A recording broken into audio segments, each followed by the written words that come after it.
Picture two slices of bread. Plain white bread, the kind that cost a nickel a loaf when you had a nickel. Now picture everything that could possibly go between them when the pantry held almost nothing, when the meat was gone, when the butter was rationed, when there were 6 people at the table and enough food for perhaps 4 of them if you were careful and creative and willing to try things that the world you used to live in would have considered unthinkable. This is where we are going today. Not to a comfortable place, but to a true one. Today, we are counting down 10 Depression-era sandwiches that looked bizarre, that sounded impossible, that were made from combinations no cookbook had ever suggested, and that actually tasted better than anyone expected. These were not the inventions of chefs or home economists. They were the inventions of hunger and of the particular human genius that hunger has always produced. By the time we reach number 1, something will come into focus that has nothing to do with sandwiches and everything to do with what this country was made of and what it forgot about itself when the hard times finally ended. Number 10. The mustard and onion sandwich. At the beginning of this list, we start with perhaps the most stripped-down combination imaginable. 2 slices of bread, yellow mustard spread generously on both sides, and thin slices of raw onion layered between them. That is the entirety of it. No meat, no cheese, no lettuce, nothing else. The mustard provided fat and acidity and a sharp, bright heat. The onion provided sweetness, particularly if it was a sweet yellow onion, and a crunch that made the sandwich feel more substantial than its components suggested.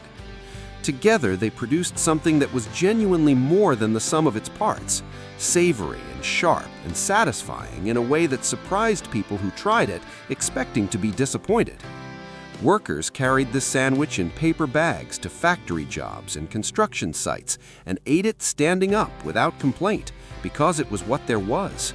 The cost of making it was effectively nothing. The calories it delivered were real, and the flavor, if you approached it without prejudice, was clean and direct and honest in the way that necessity always is. Number 9. The lard and salt sandwich.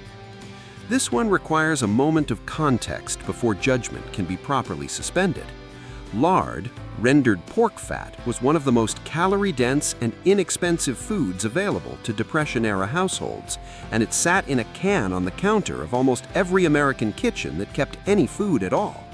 Spread onto bread with a thin layer of salt, it produced a sandwich that delivered fat and starch and sodium in a combination that the body, particularly a body engaged in physical labor, found immediately and deeply satisfying.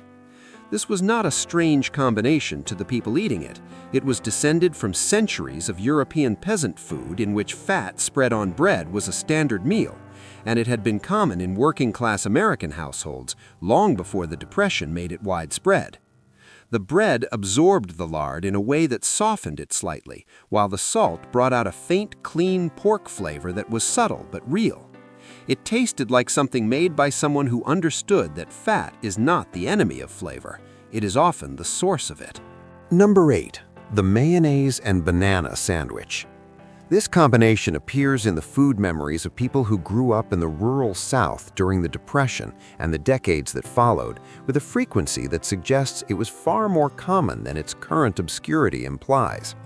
A ripe banana, sliced or mashed, spread on white bread with a layer of mayonnaise, or, in the version often attributed to Elvis Presley, peanut butter instead of or in addition to the mayonnaise, though the Depression version predates the peanut butter iteration by decades.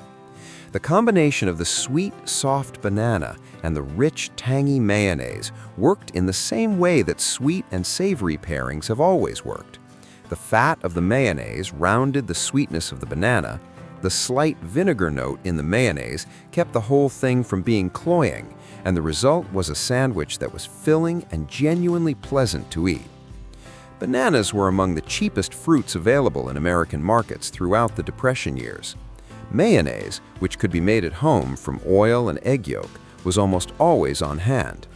2 inexpensive things, combined with a little intuition, made something that tasted like it deserved better company than a Depression-era kitchen could provide. Number 7. The ketchup sandwich. In households where even the most basic condiments represented a significant portion of the food budget, ketchup, sweet, acidic, cooked down from tomatoes and vinegar and sugar, occupied an important place in the Depression-era pantry.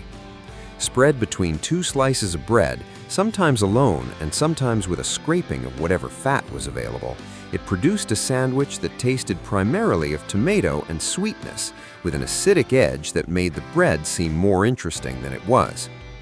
Ketchup sandwiches appear in the memoirs of Depression-era children with a tone that is neither ashamed nor nostalgic, simply factual. This is what there was. This is what was eaten. In the Midwest particularly, where access to fresh vegetables was limited in winter months and canned tomato products were a staple, ketchup was a legitimate source of vitamins and flavor in a diet that could not always provide either. It was not the sandwich anyone wanted. It was the sandwich that was there. Number 6. The fried egg and mustard sandwich. When eggs were available, and in households that kept chickens they often were even when other food was scarce, the fried egg sandwich became a staple that satisfied in ways that most Depression-era sandwiches could not. A single egg fried in a thin scraping of lard until the white was set and the yolk was still slightly soft, placed on a slice of bread and pressed with a second slice spread with yellow mustard, produced a hot sandwich that delivered protein and fat and the specific comfort of something warm eaten on a cold morning. The mustard was essential, not decorative, because its sharpness cut through the richness of the yolk and the fat in a way that made the sandwich feel balanced rather than heavy. Fried egg sandwiches in various forms appear in the food traditions of virtually every culture that keeps poultry, and the Depression-era American version was a continuation of something very old, the understanding that an egg between bread is one of the most reliable small meals a human being can make. Number 5. The sugar and butter sandwich. Before this is dismissed as a children's treat rather than a survival food, consider what it represented in the context of a household where neither sugar nor butter could be taken for granted. Butter, real butter churned from cream, was expensive during the Depression, and in households where it existed at all, it was rationed carefully. Sugar was similarly precious.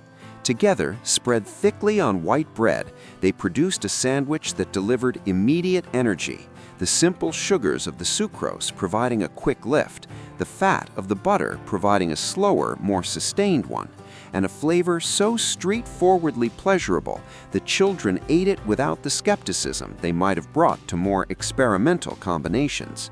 The sugar and butter sandwich was a treat masquerading as a meal, and it was understood as such by the mothers who made it. It was not nutritious in the complete sense, but it was kind, and there is a nutritional value to kindness that no calorie count can measure. Number 4. The peanut butter and pickle sandwich.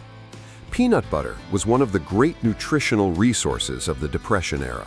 Inexpensive, calorie-dense, protein-rich, shelf-stable, and available in almost every American grocery store by the late 1920s. Combined with pickles, which could be made at home from cucumbers or other vegetables preserved in vinegar brine, it produced a sandwich combination that sounds, to the modern palate, like an experiment gone wrong. In practice, it works with a logic that becomes obvious the moment you taste it.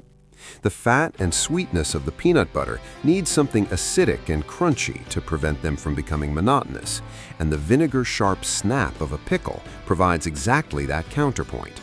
The combination is now occasionally revisited by food writers who discover it as though it were new, but it was old long before the Depression made it common. It has remained in the food memories of people who grew up eating it with a fondness that suggests it was not merely tolerated, but actually enjoyed. That fact is worth taking seriously. Number 3. The mayonnaise and tomato sandwich. Among all the sandwiches on this list, the mayonnaise and tomato is perhaps the one that has aged best, that has moved most seamlessly from Depression-era survival food to something that is still made and still loved by people who never knew a hungry day in their lives. A ripe summer tomato, sliced thick, placed between two slices of white bread, spread generously with mayonnaise, finished with salt and pepper. This is a sandwich that requires almost nothing and produces something that, in the height of tomato season, is genuinely one of the finest things that can be assembled and eaten without cooking. The tomato must be ripe. That is the only real requirement. During the Depression, tomatoes grown in backyard gardens were among the most reliable and cost-free foods available to families who had the space for a garden, and the mayonnaise and tomato sandwich was their most immediate and delicious application. The sandwich carried a specific sensory signature: the cool yield of the tomato, the cool richness of the mayonnaise, the soft give of the bread, that people who grew up eating it have never forgotten. Number 2. The cream cheese and olive sandwich. This one occupies a particular place in the Depression-era sandwich tradition because it suggests a household that was poor but not entirely without refinement. A household where a block of cream cheese and a jar of olives, both relatively inexpensive Depression-era staples, were used with the kind of considered simplicity that makes the best food. Cream cheese, soft and mild and rich, spread on thin white bread and topped with sliced green or black olives, produced a sandwich of subtle elegance that required nothing else. The olives provided salt and a faint brininess that made the cream cheese taste richer than it was. The cream cheese provided a cool, dense base that made the whole thing filling beyond its apparent substance. This sandwich appeared at church socials and ladies' luncheons and at tables that were trying, with limited resources, to maintain the appearance of gentility. In that aspiration, in the determination to make something that looked and tasted like care had been taken, even when almost nothing was available, there is a dignity that deserves to be acknowledged. Number 1. The peanut butter, mayonnaise, and lettuce sandwich. At the top of this list sits a combination that sounds like it was assembled by someone who could not decide what they wanted and chose everything, and that turns out, in practice, to be one of the most genuinely satisfying sandwiches that the Depression era produced. Peanut butter spread on one side of the bread, mayonnaise spread on the other.